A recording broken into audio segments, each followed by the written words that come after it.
السلام عليكم ورحمة الله وبركاته. إن الحمد لله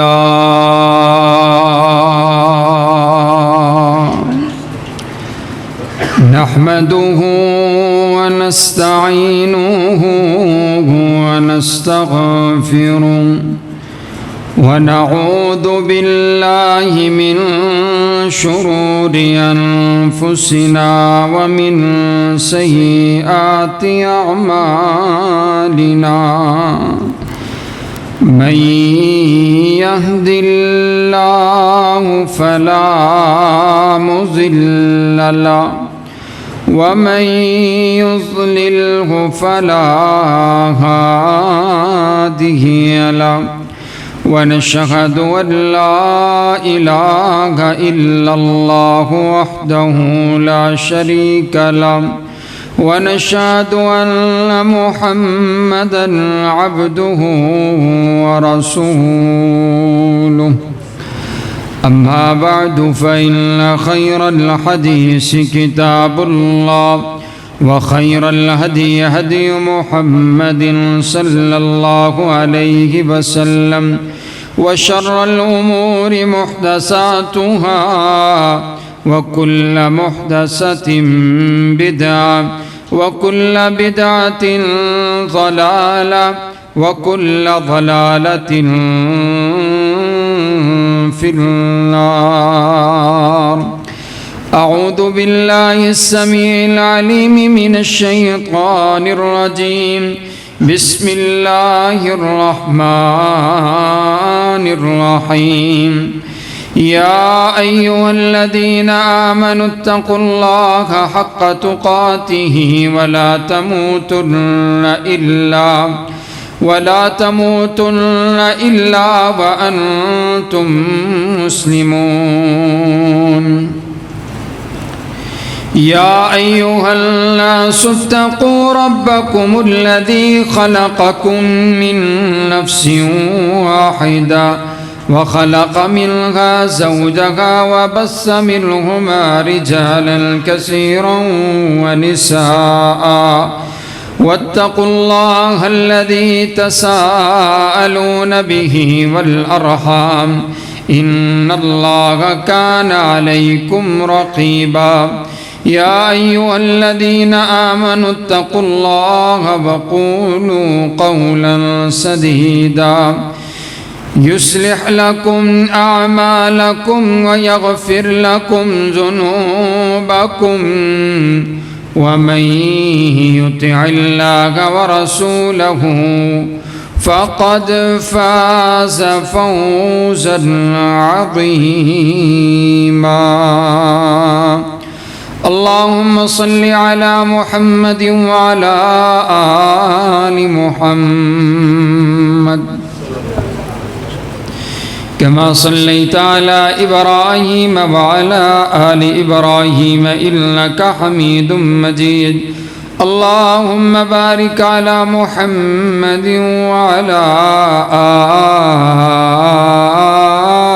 آل محمد كما باركت على إبراهيم وعلى آل إبراهيم إنك حميد مجيد. تمام قسم کی حمد و ثنا، تعریفات، تمجیدات، کبریائی، بڑائی، یکتائی اور شہنشاہی اس ایک اللہ رب العالمین کے واسطے جو ساری کائنات کا خالق بھی ہے، مالک بھی ہے، داتا بھی ہے اور مشکل کشا بھی ہے، حاجت روا بھی ہے اور بگڑی کو بنانے والا بھی ہے، داتا بھی وہی ہے اور غوث اعظم بھی وہی ہے، دستگیر بھی وہی ہے، لجپال بھی وہی ہے،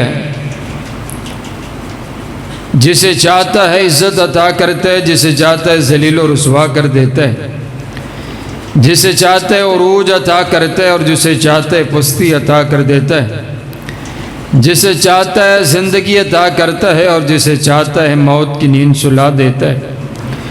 وہ اپنی مرضی کا آپ مالک ہے، اس کا کوئی وزیر نہیں، اس کا کوئی مشیر نہیں، اسے کوئی فیصلہ کرنے کے لیے کسی سے مشورہ کرنے کی ضرورت نہیں پڑتی، وہ اپنی مرضی کا آپ مالک ہے۔ ان الحکم الا للہ، اس ساری کائنات کے اندر اس کا حکم چلتا ہے، آرڈر چلتا ہے۔ اللہ کے حکم کے بغیر بارش برس نہیں سکتی، اللہ کے حکم کے بغیر یہ چاند اور سورج یہ جو طلوع ہو رہے ہیں، غروب ہو رہے ہیں، یہ میرے رب کی مرضی ہے۔ آج جو یہ انسان سانس لے رہا ہے، ایک سانس اوپر جاتا ہے، واپس دوسرا سانس آنے کے لیے اللہ کی مرضی، اللہ کی اجازت، اللہ کا حکم ہے۔ اور جب حکم ہوگا اور یہ سانس بند ہو جائے گا، یہ ساری کائنات وہ اکیلا تن تنہا شہنشاہ جس کے قبضہ قدرت کے اندر ہے۔ ان اللہ علی کل شیء قدیر، وہ ہر چیز پر قادر ہے، قدرت رکھتا ہے، جو چاہے کرے، اس سے کوئی پوچھنے والا نہیں ہے، کیونکہ وہ اللہ وہ احد ہے، وہ الصمد ہے، وہ لم یلد ہے، وہ لم یولد ہے، وہ بے پرواہ بادشاہ ہے۔ ساری عظمتیں اسی کے لیے ہیں، ساری شانیں اسی کے لیے ہیں، ہم اس کے عاجز اور انکسار بندے ہیں۔ درود و سلام آقا دو جہاں، امام الاولین امام الآخرین، سیدنا احمد مجتبیٰ حبیب کبریا خیر الورا بدر الدجا شمس الضحیٰ جناب محمد مصطفیٰ صلی اللہ علیہ وسلم۔ قابل صد احترام، واجب الاحترام بزرگوں، بھائیوں اور عزیز ساتھیوں، میری معززات مکرمات اسلامی ماں اور بہنوں، آج کے خطبے کا عنوان انتہائی اہم ہے۔ آج کے خطبے میں جو گفتگو ہے وہ ایک مکمل کتاب ہے، ایک مکمل دستاویز ہے۔ آپ کی اور میری زندگی اسی عنوان کے ساتھ تعلق رکھتی ہے۔ اللہ تعالیٰ نے بندوں پر جو حقوق رکھے ہیں، ایک تو یہ ہے کہ یہ بندہ، یہ عاجز اور یہ انکسار، یہ جو انسان ہے، اس کے اوپر حقوق اللہ ہیں، اللہ تعالیٰ کے حق ہیں۔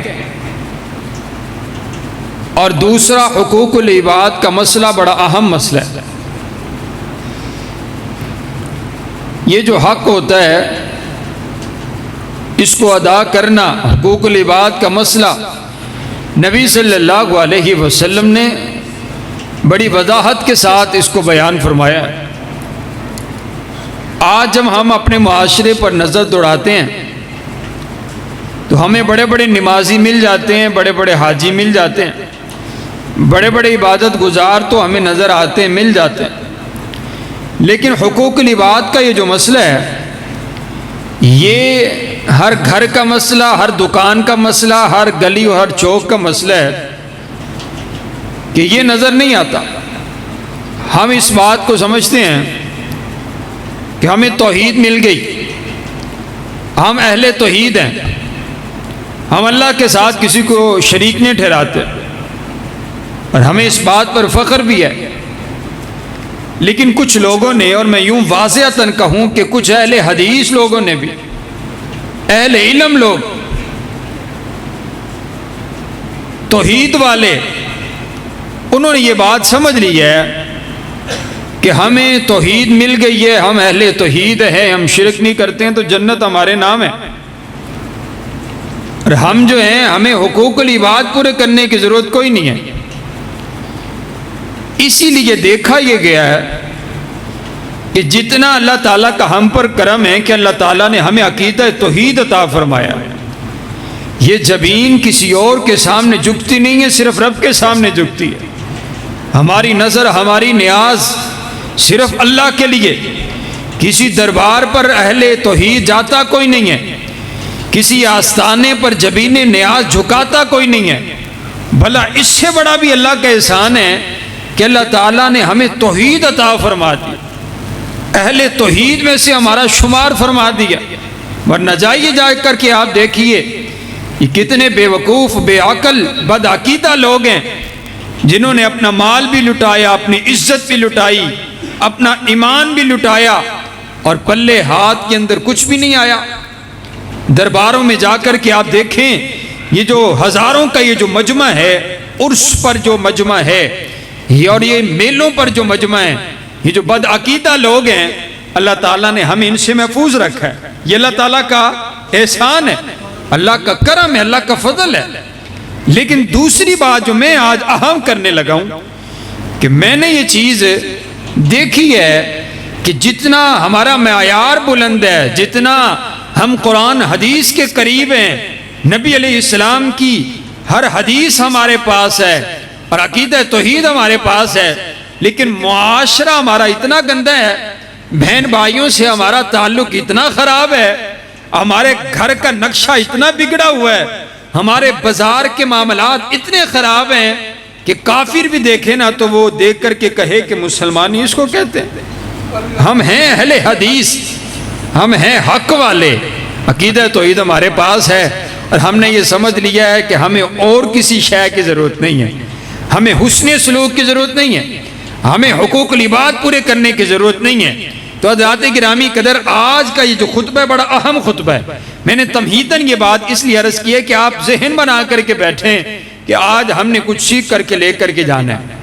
سلوک تین طرح کے ہوتے ہیں جو بندوں کے ساتھ ہوتے ہیں، وہ تین طرح کے سلوک ہوتے ہیں۔ حسن سلوک کا جو معاملہ ہے، سلوک تین طرح کے ہوتے ہیں۔ ایک تو یہ ہے کہ آپ کسی پر احسان کرتے ہیں، کسی کے ساتھ اتنا اچھا معاملہ کرتے، ایک ہوتی ہے نیکی، ایک ہوتا ہے احسان، کہ آپ کے ساتھ آپ اس نیکی سے بڑھ کر کے اس کو دیتے ہیں، اور جناب آپ احسان کرتے ہیں۔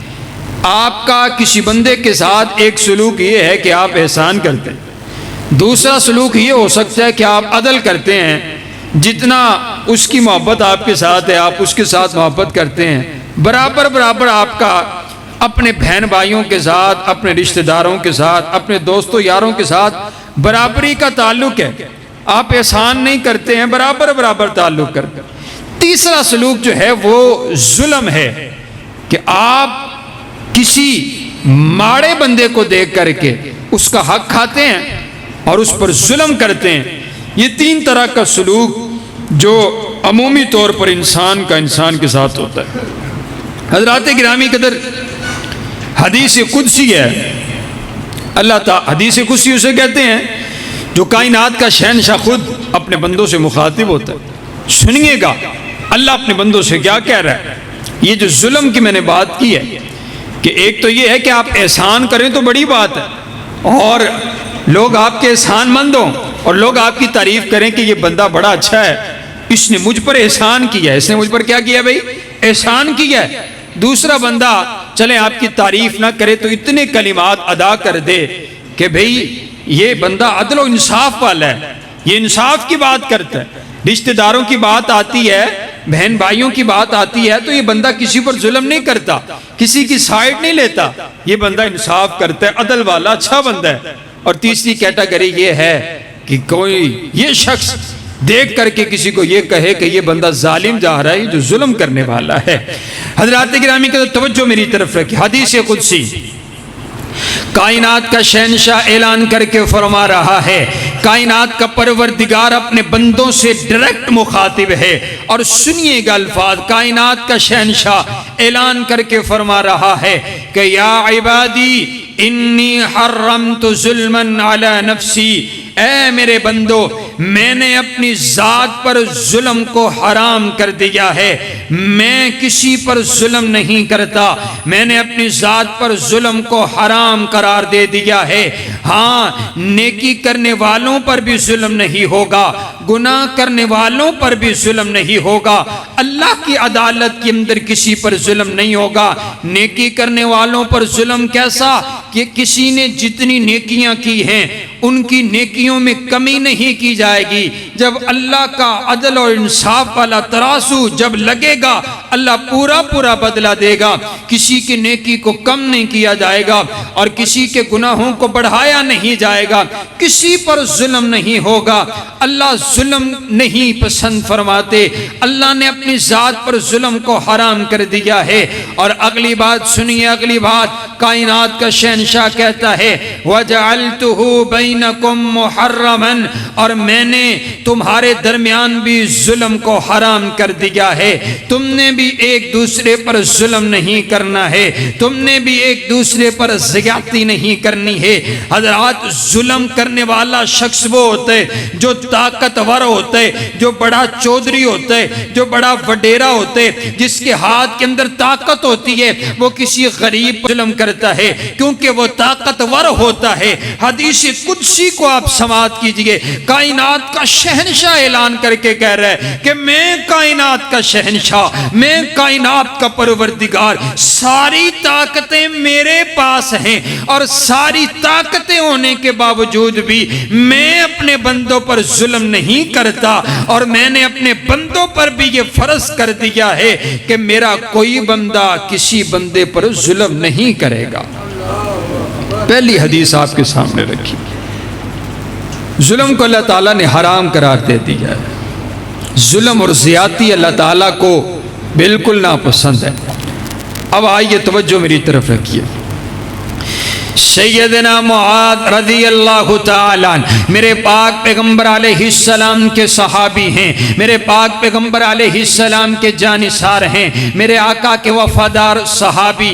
آپ سواری پر سوار ہیں، حضرت سیدنا معاذ بھی ساتھ بیٹھے ہوئے ہیں۔ میرے پاک پیغمبر علیہ السلام سوال کرتے ہیں معاذ بتلائیے تو صحیح کا، بتلائیے تو صحیح نا کہ اللہ کا حق بندوں پر کیا ہے، اللہ کا بندوں پر کیا حق ہے، اللہ کا بندوں پر کیا حق ہے۔ حضرت سیدنا معاذ عرض کرتے ہیں آقا اللہ جانتے ہیں، اللہ کا رسول جانتے ہیں، ہم تو لا علم ہیں۔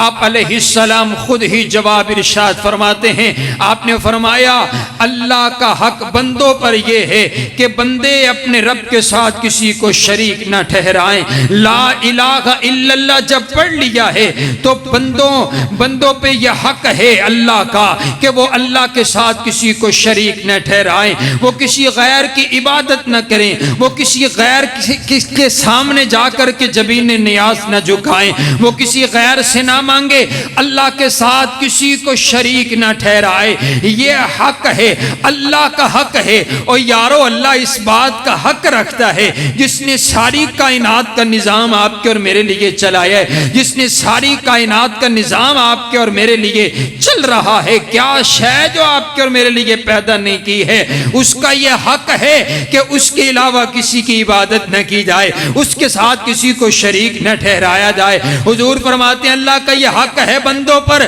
کہ بندے اپنے رب کے ساتھ کسی کو شریک نہ ٹھہرائیں، اور بندوں کا حق اللہ پر یہ ہے، اللہ پر حق یہ ہے کہ اللہ اپنے موحدین بندوں کو معاف کر کے جنت کا داخلہ عطا فرما دے گا۔ سبحان اللہ، اس بندے نے اپنے رب کے ساتھ شریک نہیں ٹھہرایا نا، اللہ اپنے بندے کو بس معاف فرمائے گا، جو سزا ملے گی گناہ جھڑیں گے اور انشاءاللہ پھر جنت پکی پکی ہے۔ حضرات گرامی قدر، اللہ تعالیٰ نے اپنا حق بیان فرمایا، جیسے اللہ تعالیٰ کے حق ہے نا، اسی طرح آپ اب قرآن سنیے تو اللہ تعالیٰ نے ایک آیت کے اندر 10 حقوق بیان فرمائے ہیں جس کو آیت الحقوق العشرہ کہا جاتا ہے۔ توجہ میری طرف رکھیے۔ قال اللہ تبارک و تعالی وَاعْبُدُوا اللَّهَ وَلَا تشركوا به شيئا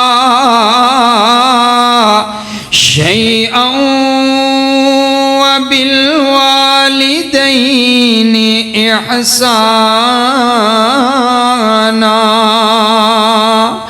وبذي القربى واليتامى والمساكين والجار ذي القربى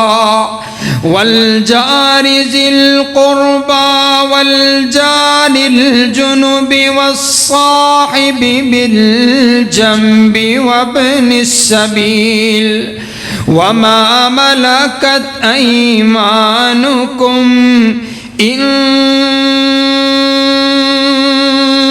الله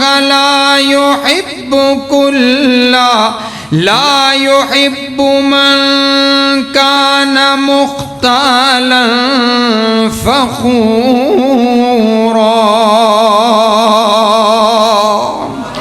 اللہ تعالیٰ نے اس آیت میں 10 حقوق بیان فرمائے ہیں۔ کائنات کا شہنشاہ کہتے ہیں وَاعْبُدُوا اللَّهَ وَلَا تُشْرِكُوا بِهِ شَيْئًا، اللہ تعالیٰ کی عبادت کرنی۔ توجہ میری، میں قرآن پڑھ رہا ہوں، حدیث، یہ علمی خطبہ آپ کے سامنے رکھا جا رہا ہے، بڑی محنت کے ساتھ آپ کے سامنے موتی رکھے جا رہے ہیں۔ اللہ تعالیٰ کی عبادت کرنی ہے، اللہ کے ساتھ کسی کو شریک نہیں ٹھہرانا ہے، اور اللہ تعالیٰ نے اپنا جب حق بیان کیے، اپنا حق بیان کرنے کے بعد کائنات کے پروردگار نے والدین کا ذکر کیے، کہا وَبِالْوَالِدَيْنِ احسانا، اور والدین کے ساتھ احسان کرنے۔ احسان نیکی سے اوپر ہوا کرتا ہے۔ والدین نے جو بچپن میں آپ کے ساتھ سلوک کیے، جو آپ کے ساتھ پیار کیے، جو آپ کے ساتھ محبت کیے، آپ نے 2 گنا بڑھا کر کے ان کے ساتھ تعلق کرنے۔ انہوں نے جو آپ کے ساتھ محبت کیے، آپ نے بڑھا کر کے ان کے ساتھ محبت کرنی ہے۔ اس کو احسان کہا جاتے۔ نیکی کا بدلہ نیکی ہوا کرتا ہے، اور نیکی سے بڑھ کر کے عطا کرنا اسے احسان کہا جاتا ہے۔ اللہ نے اپنے حق کے بعد اب والدین کے حقوق کا ذکر کیے۔ اب آپ نے اپنے اپنے بارے میں سوچنا ہے۔ ہر انسان ایک ضمیر کے اندر عدالت رکھتا ہے۔ آج کے خطبے میں ہم نے یہ سوچنا ہے، پہلی بات یہ ہے کہ ہم اپنے رب کے حقوق کو پورا کرتے ہیں۔ کیا میں نے اپنے رب کے ساتھ کسی کو شریک تو نہیں ٹھہرائے؟ اس کے بعد والدین کا حق ہے، کیا میں نے اپنے والدین کا حق ادا کر دیے؟ کیا میرے بوڑھے والدین اگر موجود ہیں میں ان کے ساتھ اچھا سلوک کرتا ہوں؟ کہیں ان کے ساتھ بدتمیزی تو نہیں کرتا؟ کہیں میں ان کے ساتھ بد اخلاقی کے ساتھ میرا تعلق تو نہیں ہے؟ حضرات گرامی قدر فیصلہ آپ کیجئے۔ کائنات کا شہنشاہ اعلان کر کے کہتے ہیں وَبِذِي الْقُرْبَى، اپنے قریبی رشتہ دار جو ہیں ان کے ساتھ بھی اچھا سلوک کرنا ہے۔ وَالْيَتَامَى وَالْمَسَاكِينَ، اور یتیموں کے ساتھ اچھا تعلق، اچھا سلوک کرنا ہے، حسن سلوک اختیار کرنے۔ وَالْمَسَاكِينَ، اور مسکینوں کے ساتھ بھی اچھا سلوک کرنے۔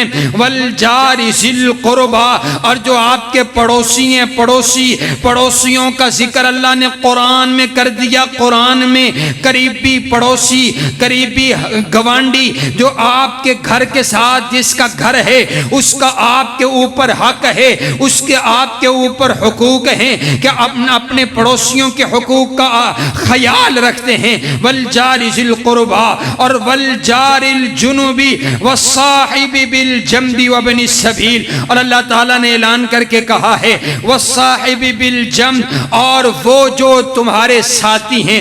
کون سا تمہارا ساتھی ہے؟ جیسے آپ کی اہلیہ آپ کا ہم سفر ہے، آپ کا ساتھی ہے، کیا آپ اپنی اہلیہ کے حقوق کا خیال رکھتے ہیں؟ وابن السبیل، اور اسی طرح مسافروں کے حقوق کا خیال رکھنا ہے۔ وما ملکت ایمانکم، اور اسی طرح غلاموں کے حقوق کا خیال رکھنے۔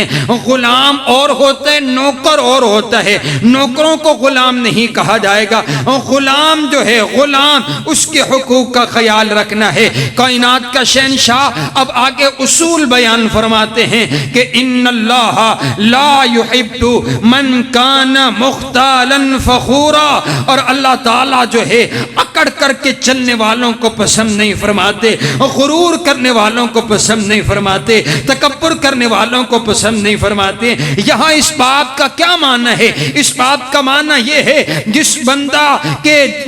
جو بندہ اکڑ کر کے چلتے، جو غرور اور تکبر والا ہے، وہ کسی کا حق کیسے ادا کر سکتا ہے؟ غرور اور تکبر کرنے والا حقوق کا خیال نہیں رکھتا ہے۔ اس لیے اللہ نے فیصلہ فرما دیا ہے، کائنات کے شہنشاہ، کائنات کے شہنشاہ کو وہ بندہ پسند ہی کوئی نہیں ہے جو بندہ اللہ کی زمین کے اوپر اکڑ کر کے چلتا ہے اور بندوں کے حقوق کا خیال نہیں رکھتا ہے۔ بڑا نمازی کیوں نہیں ہے، بڑا روزے دار کیوں نہیں ہے، ہاں ماڑے بندے نو ویکھیے تو انہوں تے ظلم کر چھڑیے، یتیم پر ظلم عام ہو رہا ہے، حضرات گرامی قدر حقوق کی پامالی عام ہو رہی ہے۔ اللہ تعالیٰ کو بولو ایسا شخص پسند نہیں ہے، چاہے وہ عقیدہ توحید رکھتا ہے، چاہے وہ نمازی ہے، چاہے وہ روزے دار ہے، اللہ تعالیٰ کو ایسا شخص پسند کوئی نہیں ہے۔ حضرات گرامی قدر اب آئیے توجہ میری طرف رکھیے، میں چند حقوق آپ کے سامنے رکھنا چاہتا ہوں۔ حضرت ابو ہریرہ رضی اللہ تعالیٰ عنہ بیان فرماتے ہیں، نبی علیہ السلام نے ارشاد فرمایا، حق المسلم علی المسلم ست، ہر مسلمان کا دوسرے مسلمان پر 6 حق ہیں، 6 حق نبی علیہ السلام نے بیان فرمائے۔ اب ادھر میری طرف دیکھیے گا، چلو اور لمبی بات نہیں کرتے، پوری زندگی کے حقوق تو بڑی بڑی بات ہے، یہ جو 6 حق حضور نے ایک حدیث میں بیان کیے، آپ اپنے آپ سے یہ پوچھ لیجئے کیا ہم یہ 6 حق بھی ادا کرتے ہیں کہ نہیں کرتے ہیں؟ حضرات گرامی قدر کون سے 6 حق ہیں؟ آپ نے فرمایا پہلا حق یہ ہے، اذا لقیتہ فسلم علیہ، جب دوسرے مسلمان بھائی سے ملاقات کرنی ہے اس کو سلام کہنا ہے، اس پر سلامتی بھیجنی ہے، اس کو سلام کہنا ہے۔ آج میں اتنا بڑا چودھری ہوں اور میں آنکھنا لو میں انہوں سلام آکھاں گا، میں انہوں سلام، اور میں انہوں اپنی بیوی انہوں سلام، اور میں کار جا کے میں انہوں سلام، اور لوگ کی میں انہوں سلام کر دینے تو میں انہوں سلام آکھاں گا۔ حدیث کے الفاظ یہ نہیں ہے کہ آپ کو کوئی سلام کہے، حضور نے فرمایا تیرے اوپر پہلا حق تیرے بھائی کا یہ ہے کہ جب تو نے اس سے ملاقات کرنی ہے تو نے سلام کہنا ہے۔ کس نے سلام کہنا ہے؟ تو نے۔ اگر آپ دکان پر جا رہے ہیں تو دکان پر جاتے ہوئے آپ نے پہلے سلام کہنا ہے، گھر جا رہے ہیں تو آپ نے سلام کہنا ہے۔ یہ حق ہے اور یہ حق معاف کوئی نہیں ہونا ہے، یہ حق آپ نے اور میں نے ادا کرنا ہے۔ دوسرا حق یہ ہے وَإِذَا دَعَاكَ وَاجِبْهُ، جب آپ کو دعوت دی جائے تو آپ دعوت اپنے بھائی کی قبول کریں۔ یہ معاشرہ بیان کیا جا رہا ہے، میں بڑے بڑے موضوعات بیان کروں، حضرات گرامی قدر ان باتوں کی ضرورت ہے، یہ ہمارے گھر کی باتیں، یہ معاشرے کی باتیں حضور نے سب سے زیادہ وضاحت سے بیان فرمائی ہے۔ جب دعوت دی جائے، ایک تو دعوت یہ ہے نا کہ کھانے کی دعوت دی جائے تو آپ نے اپنے بھائی کی دعوت کو قبول کرنا ہے، اور ایک دعوت اس کا معنی ایک یہ بھی ہے کہ جب تمہارا مسلمان بھائی تمہیں مدد کے لیے پکارے اور تم نے اس کی مدد کے لیے جانے، اس کی مدد کو پہنچنا ہے، اس کا تعاون کرنا ہے۔ اور حضرات گرامی قدر حضور نے تیسرا حق جو بیان فرمایا ہے، آپ فرماتے ہیں اگر آپ سے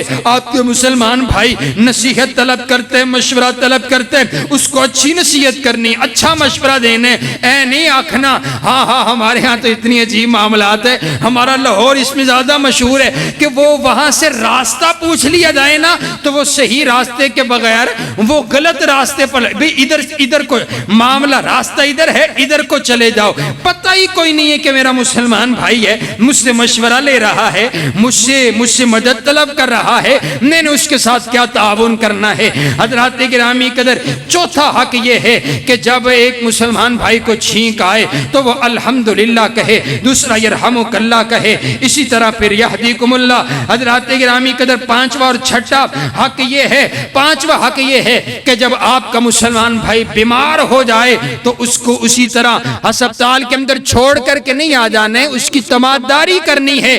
یہ بھی عجیب بات ہے کہ مسجد میں رہنے والے 5 وقت کے نمازی، اور اگر کوئی بھائی بیمار ہو جاتا ہے تو ہم اس کی بیمار پرسی کرنے کے لیے نہیں جاتے ہیں۔ اور حضرات گرامی قدر چھٹا حق یہ ہے کہ جب بندہ فوت ہو جائے تو اس کے جنازے کے اندر شرکت کرنی ہے، یہ حق ہے۔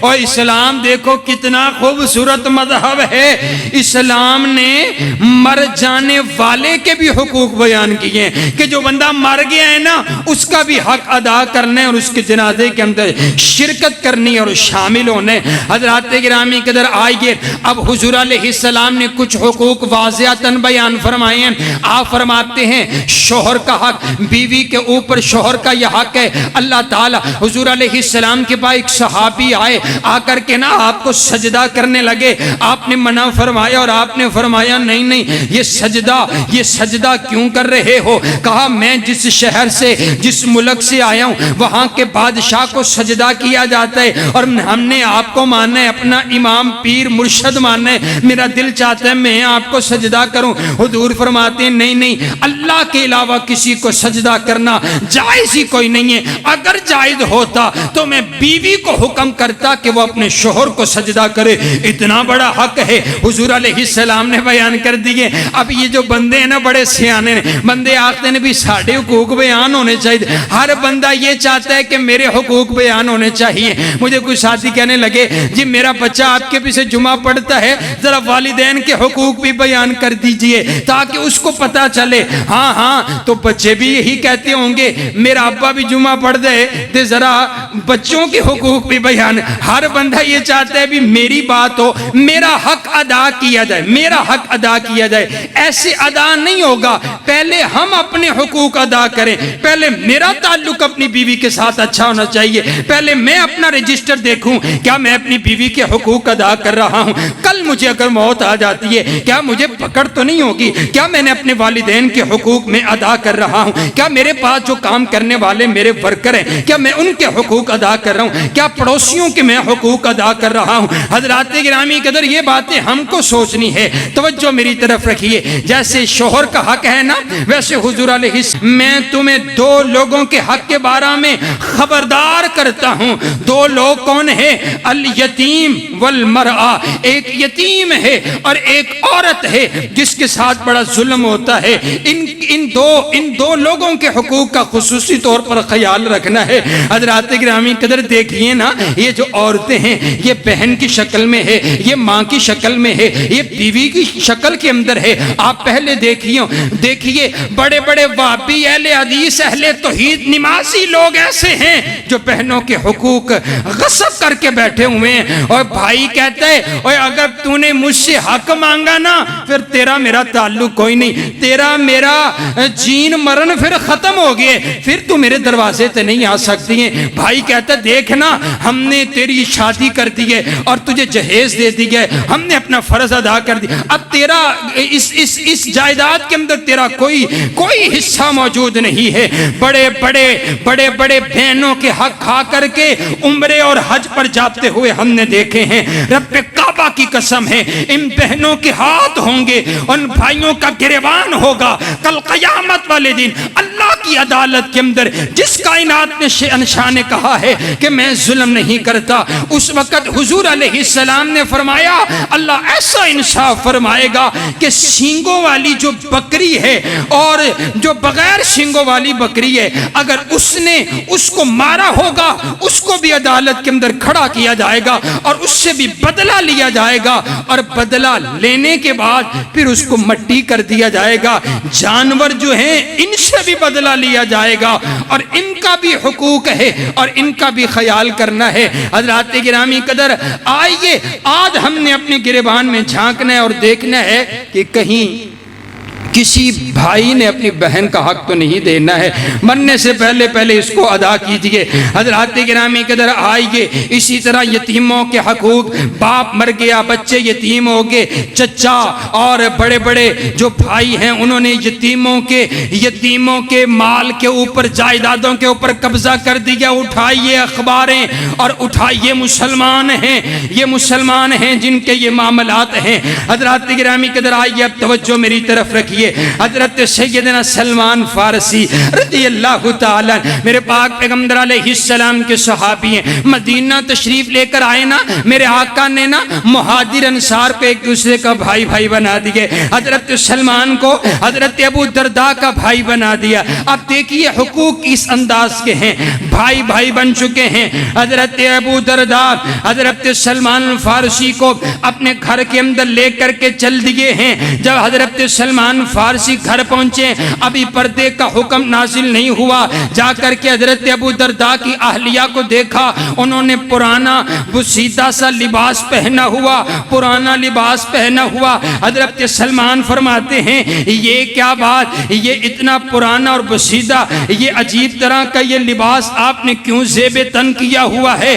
وہ فرمانے لگی یہ جو آپ کے بھائی ہیں نا ابو درداء، لیس لہو حاجت فی الدنیا، ان کو دنیا کی کوئی حاجت نہیں ہے، یہ دین کے اندر جو ہے مگن ہیں، ان کو دنیا کی کوئی حاجت نہیں ہے۔ یہ اب نوٹ کرتے چلے گئے، مہمان جو ہیں گھر کے اندر نوٹ کرتے چلے گئے۔ اب جب کھانے کا دسترخوان لگا نا تو حضرت ابو درداء کھانے پر بیٹھے ہوئے ہیں، حضرت سلمان فارسی کہنے لگے کھائیے، دسترخوان لگ گیا ہے تو یہ کہنے لگے انی صائم، میں روزے دار ہوں، میں نے روزہ رکھا ہوا ہے۔ حضرت ابو درداء فرماتے ہیں اگر آپ نے کھانا نہیں کھانا تو میں نے بھی نہیں کھانا۔ انہوں نے نفلی روزہ رکھا ہوا، اس روزے کو انہوں نے توڑ دیا، نفلی روزہ توڑا جا سکتا ہے، اور ان کے ساتھ کھانا کھایا۔ اور رات کو جب سوئے ہیں، سونے کے تھوڑی دیر بعد دیکھا ہے حضرت ابو درداء اٹھنے لگے، تہجد کی نماز کو ادا کرنے کے لیے اٹھنے لگے ہیں۔ حضرت سلمان فارسی نے کہا بیٹھ جائیے، لیٹ جائیے، سوئے رہیے، آپ نے اٹھنا کوئی نہیں ہے۔ تھوڑا وقت اور گزرا ہے، پھر آپ اٹھنے لگے تہجد پڑھنے کے لیے، آپ نے فرمایا نم سو جائیے، آپ نے اٹھنا کوئی نہیں ہے۔ جب رات کا آخری حصہ آیا نا تو پھر حضرت سلمان فارسی فرماتے ہیں اب اٹھیے، چلیے دونوں بھائی تہجد کی نماز کو ادا کرتے ہیں۔ جب دن چڑھا حضرت سلمان فارسی نے چند جملے ارشاد فرمائے، آپ فرماتے ہیں ان لربک علیک حقا ولأہلک علیک حقا، آپ فرماتے ہیں آپ کے رب کا آپ کے اوپر حق ہے، اور اسی طرح آپ کی اہلیہ کا حق ہے، اور اسی طرح تیری جان کا بھی تیرے اوپر حق ہے، تیرے جسم کا بھی تیرے اوپر حق ہے۔ نبی علیہ السلام کی خدمت میں مقدمہ چلا گیا۔ حضرت ابو درداء فرماتے ہیں سلمان فارسی نے یوں کیا، میرا روزہ بھی توڑوا دیا ہے، اور کہا ہے اپنی اہلیہ کو اچھے کپڑے لے کر کے دینے ہیں، اور فرمایا آخری وقت رات کے آخری حصے میں اٹھ کر کے عبادت کیا کرو۔ آپ علیہ السلام کے بعد جب مقدمہ گیا، نبی علیہ السلام فرماتے ہیں صدق سلمان نے جو کہا ہے سچ فرمایا۔ حضرات گرامی قدر، یہ جو دین ہے کس انداز کے ساتھ جو ہے حقوق کا خیال رکھتا ہے کہ آپ نے عبادت بھی زیادہ کوئی نہیں کرنی، عبادت بھی زیادہ نہیں کرنی ہے، آپ کے جسم کا بھی آپ کے اوپر حق ہے۔ آئیے چند احادیث، حضرت عبداللہ ابن عباس رضی اللہ تعالیٰ عنہ کہتے ہیں لما نظر رسول اللہ صلی اللہ علیہ وسلم الی الکعبۃ، آپ فرماتے ہیں میں نے دیکھا حضور علیہ السلام کی نظر مبارک جب آپ کی نگاہ کعبۃ اللہ پر پڑی ہے، آپ علیہ السلام فرماتے ہیں مرحبا بکی من بیت، مرحبا مرحبا مرحبا بیت اللہ کے لیے مرحبا۔ پھر آپ فرماتے ہیں اعظم حرمتو کا، آپ فرماتے ہیں اے بیت اللہ تیری کیا شان ہے، تیری کیا حرمت ہے، تیری کیا عظمت ہے، اللہ تعالیٰ نے تجھے کیا حرمت عطا فرمائی ہے۔ پھر حضور فرماتے ہیں بیت اللہ تیری حرمت بڑی ہے، لیکن ایک مومن مسلمان کی حرمت تجھ سے بھی زیادہ ہے۔ بیت اللہ، اور ایک مسلمان کی عزت بیت اللہ سے بھی زیادہ ہے، ایک مسلمان کی عزت بیت اللہ کی عزت سے بھی زیادہ ہے، بیت اللہ کی حرمت سے بھی زیادہ ہے۔ حدیث مصطفیٰ پڑھ رہا ہوں، نبی علیہ السلام نے پھر واضح فرمایا، آپ فرماتے ہیں بیت اللہ تیری ایک حرمت ہے، تیری کتنی حرمت ہے؟ تیری ایک حرمت ہے کہ مسجد حرام کے اندر جھگڑا نہیں کرنا، لڑائی نہیں کرنی، حرمت والی جگہ تیری ایک حرمت ہے، لیکن ایک مومن مسلمان کی 3 حرمتیں اللہ تعالیٰ نے بیان فرمائی ہے۔ اس کے خون کی بھی حرمت ہے، اس کے مال کی بھی حرمت ہے، اس کی عزت کی بھی حرمت ہے۔ معنی یہ ہے اس کے خون کی بھی حفاظت کی جائے گی، اس کے مال کی بھی حفاظت کی جائے گی، اس کی جان کی بھی حفاظت کی جائے گی۔ ایک مسلمان کی عزت اتنی پیاری ہے، اللہ کو اتنی پیاری ایک مسلمان کی عزت ہے۔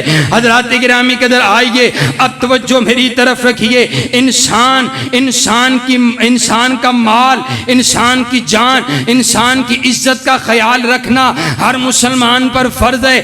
اگر ہم بیت اللہ کا احترام کرتے ہیں تو ایک مسلمان کا احترام، ایک مسلمان کی حرمت بیت اللہ سے بھی زیادہ ہے۔ حضرت ابو ہریرہ رضی اللہ تعالیٰ عنہ نے اب بیان فرمایا، آپ فرماتے ہیں آقا یہ تو بتلائیے نا، ایک عورت ہے جس عورت کو میں جانتا ہوں، وہ عورت بڑی نیکوکار ہے، تقوم اللیل و تصوم النہار، رات ساری قیام کرتی ہے، ساری رات کھڑے ہو کر کے اللہ کے حضور تہجد کی نماز کو ادا کرتی ہے، دن کو روزہ رکھتی ہے اور رات کو نماز تہجد کو ادا کرتی ہے، صدقہ دل کھول کر کے ادا کرتی ہے، لیکن آقا اس کی زبان سے اس کا دوسرا پڑوسی بڑا تنگ ہے، اس کی زبان بڑی چلتی ہے، اس کی زبان سے تیر نکلتے ہیں، اس کی زبان سے اس کا مسلمان بھائی محفوظ کوئی نہیں ہے، اس کا پڑوسی محفوظ کوئی نہیں ہے۔ سنیے سنیے یہ جو بات میں کرنے لگا ہوں، اہل حدیث ہے تو سنیے، اہل توحید ہے تو سنیے، کوئی تہجد ادا کرنے والا ہے تو سنیے، کوئی مؤذن ہے تو سنیے، کوئی نماز پڑھانے اور پڑھنے والا ہے تو سنیے، حدیث مصطفیٰ سنیے۔ آپ علیہ السلام نے فرمایا لا خیر فیہا، لا خیر فیہا، لا خیر فیہا، کوئی خیر نہیں اس کے لیے، کوئی خیر نہیں ہے۔ یا فی النار، یہ عورت جو رات کو تہجد پڑھتی ہے، دن کو روزہ رکھتی ہے، اپنی زبان کی وجہ سے جہنم کے اندر جائے گی۔ ان موضوعات کو کس نے سننا اور کس نے بیان کرنا ہے؟ آئیے ہم بھی اپنی زبانوں کو لگامیں دیں۔ یہ میری زبان بڑی چلتی ہے، اس زبان کو پکڑیے۔ حضور علیہ السلام صحابہ کا مجمع ہے، صحابہ موجود ہیں، حضور علیہ السلام نے یوں میری طرف دیکھیے، میرے آقا نے یوں اپنی زبان مبارک کو پکڑا اور پکڑ کر کے ارشاد فرمایا، میرے آقا فرماتے ہیں یہ جو زبان ہے نا، زبان، اس زبان کی وجہ سے اکثر لوگ جہنم میں جائیں گے۔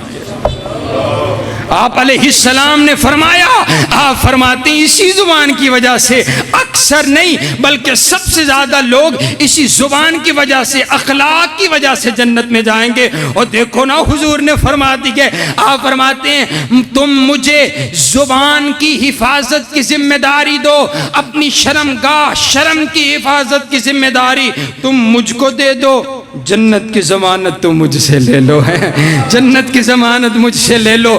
آؤ مانا یہ ہوا جس کی زبان اچھی نہیں ہے اس کو اپنی نمازوں کی فکر کرنی چاہیے۔ حضرات گرامی قدر اب آئیے اگلی بات کرنے لگا ہوں، اب ذرا سینے پر ہاتھ رکھیے جو حدیث میں اگلی پڑھنے لگا ہوں۔ حضرات گرامی قدر انداز دیکھیے گا، نبی علیہ السلام نے ارشاد فرمایا، آپ فرماتے ہیں کل ذنوب یؤخر اللہ منہا ما شاء اللہ ما شاء الی یوم القیامہ۔ آپ فرماتے ہیں جب بندہ گناہ کرتا ہے اللہ اس گناہ کو، اس گناہ کی سزا کو مؤخر کرتا چلا جاتا ہے۔ قیامت والے دن جزا اور سزا کا فیصلہ ہوگا، قیامت والے دن جنت اور جہنم کا فیصلہ ہوگا، قیامت والے دن زنا کھلیں گے اور زنا کا جو ہے وہاں پر سزا دی جائے گی، قیامت والے دن اللہ گناہوں پر سزا دے گا۔ لیکن حضور فرماتے ہیں چند گناہ ایسے ہیں جن کی سزا اللہ دنیا میں ہی شروع کر دیتے، دنیا کے اندر ہی ان لوگوں کو سزا ملنا شروع ہو جاتی ہے۔ حضور علیہ السلام نے ارشاد فرمایا، آپ فرماتے الا البغی وحقوق الوالدین او قطیعات الرحم۔ آپ فرماتے ہیں پہلا گناہ سرکشی ہے، پہلا گناہ ظلم ہے، پہلا گناہ زیادتی ہے، پہلا گناہ بغاوت ہے، اور دوسرا گناہ دوسرا گناہ والدین کے ساتھ نافرمانی ہے. جو بندہ والدین کا نافرمان ہے اللہ اس کی دنیا بھی برباد کر دیتے, اللہ اس کی آخرت بھی برباد کر دیتے. یہ عجیب انداز ہے. میں نے ہر جو ہے کار کے اوپر لکھا ہوا میں نے دیکھا, ہر جو ہے دکان پر لکھا ہوا دیکھا کہ یہ میرے والدین کی دعائیں ہیں. رب کعبہ کی قسم ہے, والدین کی دعائیں ہوں, بندہ مٹی کو ہاتھ لگائے تو سونا بن جاتا ہے. بڑے بڑے امیر زادے دیکھے, پوچھا کیا بات ہے, کہا والدین کی دعائیں ہیں. اور ایسے بھی دیکھے ہیں جو بڑے بڑے امیر تھے, بڑے بڑے چودھری تھے, جن کی بڑی بڑی زمینیں اور فیکٹریاں تھی. پوچھا بابا کیا ہوا, کہا ماں کی بد دعا لگ گئی ہے, والد کی بد دعا لگ گئی ہے. اللہ دنیا کے اندر سزا دیتے, والدین کا جو نافرمان ہے اللہ اس کی دنیا بھی برباد کر دیتے, آخرت بھی برباد کر دیتا ہے. اور تیسرا جو رشتوں کو توڑنے والے ہیں, رشتوں کو توڑنے والے, ان کو بھی دنیا میں سزا ملتی ہے. آپ علیہ السلام نے فرمایا اگر کوئی انسان یہ چاہتا ہے نا اس کا رزق بڑھا دیا جائے, اس کی عمر لمبی کر دی جائے, تو وہ اپنے رشتہ داروں کے ساتھ اچھا سلوک کیا کرے. کون کون ہے جو یہ چاہتے ہیں میری عمر 100 سال 200 سال ہو اور میرا رزق اتنا ہو کہ کمی نہ آئے ہیں؟ اپنے رشتہ حدیث مصطفیٰ پر عمل کیجئے, اپنے ناراض رشتہ داروں کے ساتھ سلوک کیجئے, اور غریب رشتہ داروں کے ساتھ اچھا سلوک کیجئے. اللہ عمر بھی بڑھا دے گا, اللہ رزق میں بھی برکت دے گا, اللہ بیماریاں بھی دور کر دے گا. حضرات گرامی قدر, ایک بندہ حکیم کے پاس آیا, وہ حکیم عالم بھی تھا, اس بندے کو کینسر تھا. ڈاکٹر نے کہا 15 دن ہے تمہارے پاس اور تمہاری موت ہو جانی ہے. وہ حکیم کے پاس آیا, حکیم صاحب نے سب کچھ پوچھا, کہا بڑا مال ہے میرے پاس, بڑی دولت ہے. کہا رشتہ داروں کے ساتھ کیسا تعلق, کہا بڑی دیر ہو گئی ہے ملے ہوئے, گاؤں گئے ہوئے بڑی دیر ہو گئی ہے, اپنے پیاروں سے ملے ہوئے بڑی دیر ہو گئی ہے, دنیا کی رنگینی میں مگن رہا ہوں. کہا ایسا کرو, کوئی دوائی کھانے کی ضرورت نہیں ہے, حدیث مصطفیٰ پر عمل کرو. جاؤ تمہارے پاس 15 دن ہیں, جاؤ ان 15 دنوں میں جا کر کے اپنے رشتہ داروں کے ساتھ اچھا سلوک کرو, اپنے رشتہ داروں کی مدد کرو. 15 دن اپنے رشتہ داروں کی مدد اور تعاون کیا ہے, اللہ نے کینسر جسم سے ختم فرما دیا, اللہ نے شفا عطا فرما دی ہے. حضرات گرامی قدر, گرمی کی شدت ہے, میں آخری حدیث بیان کرتا ہوں, توجہ میری طرف رکھیے گا. آپ علیہ السلام کے ایک صحابی ہیں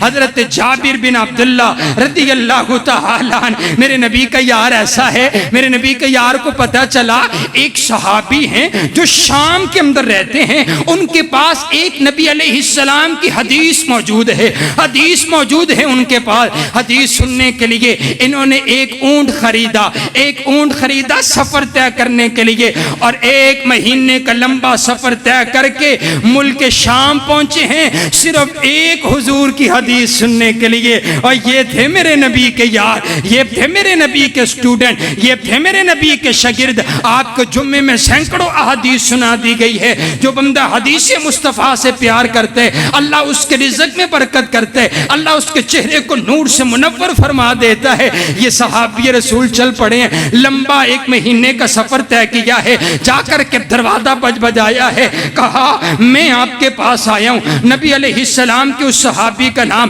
حضرت عبداللہ ابن عمیس ہے. دروازہ کھولا, کہا میرا نام جابر بن عبداللہ ہے, میں حضور کا صحابی ہوں, مجھے پتا چلے آپ کے پاس ایک حدیث موجود ہے, مجھے وہ حدیث سنا دیجئے, میں آپ سے سننا چاہتا ہوں. انہوں نے حدیث پڑھنا شروع کی ہے. یہ آخری حدیث ہے, آخری بات ہے, آپ توجہ آپ میری طرف رکھیے گا. حضرات گرامی قدر, شاید کہ آپ کے دل میں اتر جائے میری بات. میرے پاک پیغمبر علیہ السلام کا صحابی کہتا ہے میں نے 1 مہینے کا لمبا سفر طے کیا اور میرے دل میں یہ خدشہ تھا, خشیتو ان اموتا او تموتا, کہیں ایسا نہ ہو حدیث سننے سے پہلے کہیں مجھے نہ موت آ جائے, کہیں آپ نہ دنیا سے چلا جائے. میں اس لیے لمبا سفر طے کر کے آیا ہوں, مجھے حضور کی حدیث سنا دیجئے. اتنی تڑپ حدیث سننے کی, اتنا حدیث سے پیار ہے. انہوں نے حدیث شروع کی ہے, کہا حدیث سنیے. حدیث سنانے لگا ہوں. کہا قال سمعت رسول اللہ صلی اللہ علیہ وسلم,